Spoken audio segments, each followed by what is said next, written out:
Hey, it's Joe Moya, the Smarter Dating Guy, with this week's Smarter Dating Tip of the Week. Are you blocking your path to love? Are you unknowingly sabotaging yourself? Well, if you're watching this video, I've got a good feeling you probably are, but you don't even know that you are. So what I want to do is I want to share 3 signs with you to let you know how you may possibly be getting in your own way. The first sign that you may be blocking your path to love is that you tend to pick guys who simply aren't right for you. You know, the old bad boy syndrome.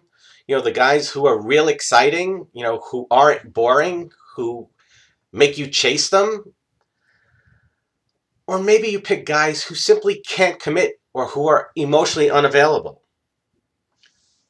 Or maybe you scare guys away because you're making them pay from the sins of the guys before them.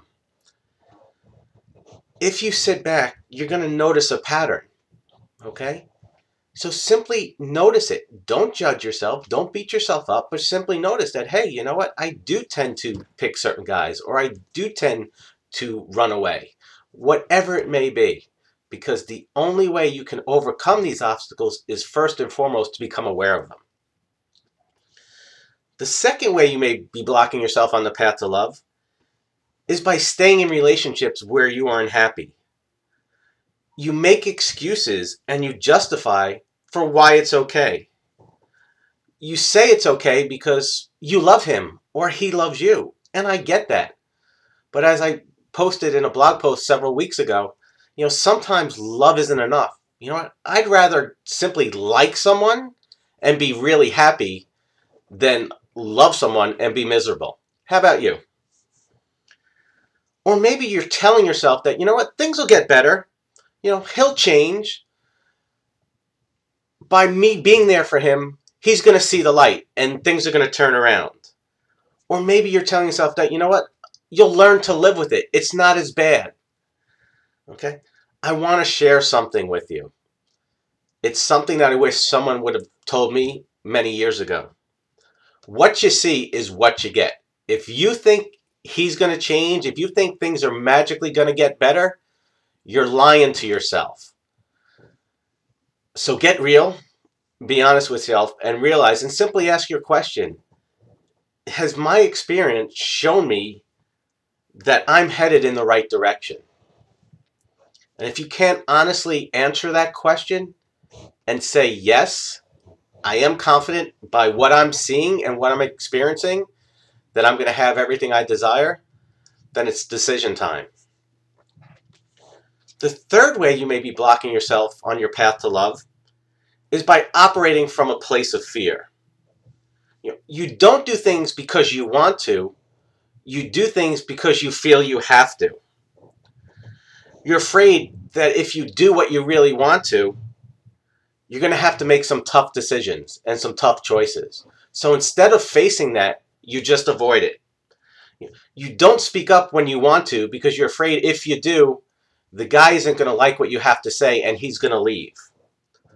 Or maybe you don't ask those questions, those burning questions that you really want answers to, because you're afraid that if you do ask the questions, you're going to hear something you don't want to hear. And it's much easier to just avoid it and to run from it. Maybe you don't break up with a guy because you're afraid of being alone. Or you're afraid that if you do, you'll never find someone. Or maybe you feel you should settle because it's as good as it's going to get. Or maybe even worse, you're afraid of commitment. You say you want a great guy and you want a great relationship, and the second you get it and you realize that, you know what, this is it, you run because you're afraid. And again, it's okay. None of this is meant to judge. It's simply meant to observe. Because if you are blocking your path to love unknowingly, you will never, ever, ever get what it is your heart really desires. And I say that not to scare you, not to make you more upset or depressed, but just to help you realize that you can have it, but you've got to do some things different. That's exactly why I created Smarter Dating. One of the things that I find real upsetting is that 85% of all marriages and relationships will never lead to the type of relationship that we all want. 85%. That means only a small fraction of people will go to their graves ever having experienced the long-lasting and fulfilling love that they really wanted. I know I was in that former group until I learned to do things different, and that's why I share this with you. So, in listening to this today, if it struck a chord with you, maybe it caused you to take a look and notice some things, or looking back over your past, you say, yeah, I do have habits of doing this or a pattern of doing that. I'd love if you'd share your comments down below for the other members of the Smarter Dating Tribe. Because, see, I know you're sitting there thinking your experience is unique. You're the only one who goes through this. But trust me on this, there are thousands and thousands and thousands of other women who are experiencing the same exact frustrations, upset, resentments, depression, whatever it is you're going through. There are thousands and thousands of other women experience the same thing. That's another reason why I created this forum, is I want you to realize that you're not alone and you can have what you want. You just need to do things a little different, a little smarter. Okay? So I hope this helps. If this resonates with you, or you know someone who might need to hear it, do me a favor and pass it along to them. You might do them a really great service. Thanks. I hope you appreciate this. I hope you enjoy it, and we'll see you next week. God bless.